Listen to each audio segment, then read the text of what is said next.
안녕하세요, 아쿠멘털입니다. 체리새우 및 CRS 새우가 자꾸 죽는 이유에 대해서 각각 가볍게 알아보도록 하겠습니다. 긴 말 안하고 바로 본론으로 들어가겠습니다. 가장 흔한 실수를 범하는 부분이 바로 이 부분인데요. 바로 합사하고 있는 생물이 있는가 입니다. 새우는 같은 새우 종끼리가 아니면 합사가 다소 제한되며 먹이 생물의 최하층에 있어 공격 및 스트레스에 항시 노출된 상태가 됩니다. 즉 수시로 괴롭힘을 당하거나 탈피 직후 공격을 받아 죽는 경우가 있을 수 있습니다. 새우를 이끼 청소부로 넣어주는 경우가 많은데 사실상 체리새우는 이끼 제거 능력이 열댓 마리론 탁월하지도 않거니와 잡부로 쓰기엔 비용이 꽤 부담되는 개체들이기도 합니다. 이끼 청소가 목적이라면 비파 혹은 생이새우를 100여 마리 넣어주는 것이 좋고, 사육 목적이라면 저는 체리새우 단독항을 만들어주는 것이 중요하다고 생각합니다. 두 번째로 새우를 단독으로 사육하고자 했음에도 자꾸 죽어나가는 경우가 있을 수 있습니다. 이 경우는 내가 쓰고 있는 바닥재가 무엇인지를 먼저 살펴보아야 할 텐데요. 흔히 흑사에서 죽어가는 경우를 먼저 설명해드리면, 흑사는 초반 물잡이가 조금 오래 걸리는 편입니다. 즉 세팅한 뒤 물이 한 달 정도 묵은 뒤 개체를 입수해야 쇼크하여 죽어나가는 개체들을 현저히 줄일 수 있습니다. 즉 흑사에서 물이 잘 묵은 단독항이라면 서서히 번식을 할 수 있는데요. 주의할 점은 물갈이를 너무 급속도 그리고 대량으로 하지 않는 것입니다.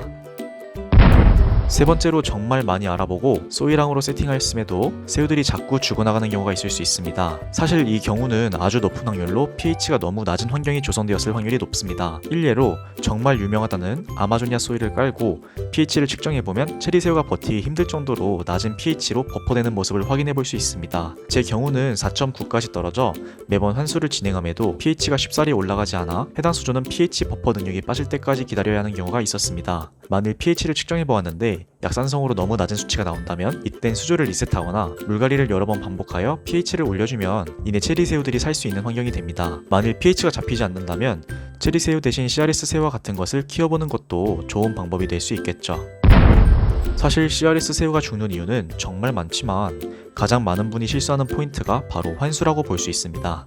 많이 알아보고 입문하신 분들께선 대부분 소일의 새우를 많이 키우실 텐데요.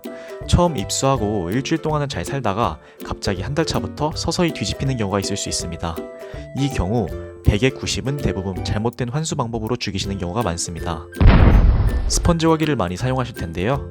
제면 요가 방식보다 pH를 잡아주는 능력이 떨어지는 요가기이기에 초반에 물갈이를 하게 되면 소일빨로 인해 pH가 6점대에서 7점대로 확 떠버리는 모습도 볼 수 있습니다. 그러나 일반적인 입문하시는 분들은 pH 모니터가 없기에 이러한 모습을 체크하기가 힘든데요.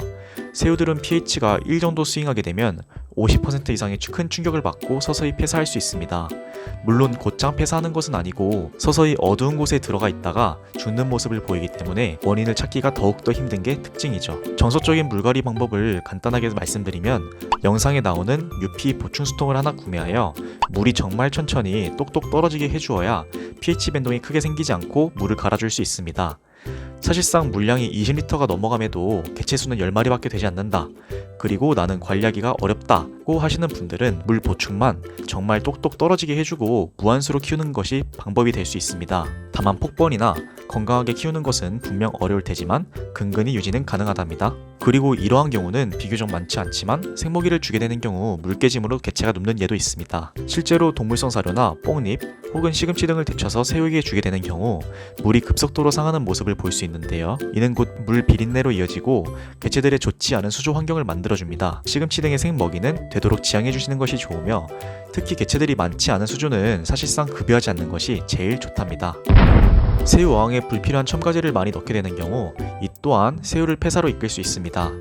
새우의 갑과 발색을 올려주는 첨가제 혹은 죽지 않게 하는 첨가제, 그런 것은 실제로 없다고 볼 수 있습니다. 실제로 스트레스를 줄여주는 약 정도는 있을 수 있지만 갑자기 포란을 안 턴 녀석들이 약을 넣는다고 알을 품거나 이런 건 절대 있을 수 없는 일이에요. 신선한 자극을 주기 위해 첨가제를 넣어주면 새우들이 위기의식을 느끼고 번식을 하고자 할 수는 있지만 실상 환경만 잘 갖추어주더라도 포란 및 방란은 잘 이뤄집니다. 불필요하게 컨트롤하지도 못할 미네랄을 첨가한다거나 뻔의 비밀 가루, 출처도 알 수 없는 가루 혹은 포도당 등의 제품은 넣지 않는 것을 절대 권해드리며, 후반부에 새우가 죽어나가더라도 원인을 찾지 못하게 되는 경우도 부지기수이니 절대 첨가제를 넣지 않고 새우를 키우시기 바랍니다. 사실상 물잡이만 잘해주고 환수만 조심스러워도 새우는 웬만해선 안 죽습니다. 저는 개체가 너무 많아서 치워주는 애들은 생기더군요. 실상 오늘의 내용은 다소 어려운 내용일 수 있는데요. 가볍게 말씀드리면 새우는 공통적으로 pH와 환수를 정말 조심해서 해야 합니다. 당연히 물잡이도 신경 써서 해줘야 하고요.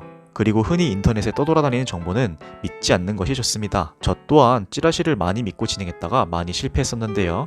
결국 고수라고 칭하는 사람들조차 복번을 못 시킨 사람도 부지기수이니 묘약이니 뭐 특별한 먹이니 이런 헛소문은 믿지 않으셨으면 좋겠습니다.